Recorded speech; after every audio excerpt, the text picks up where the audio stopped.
అవకాశాలు అందకపోయినా పకుని పయనం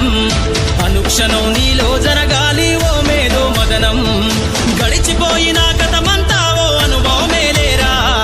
కదిలే కాలంలో పునాది మెట్లుగా చేర్చరా జీవితం అంటేనే ఎగిసిపడే అలలే కదరా జీవితం అంటేనే ఎగిసిపడే అలలే కదరా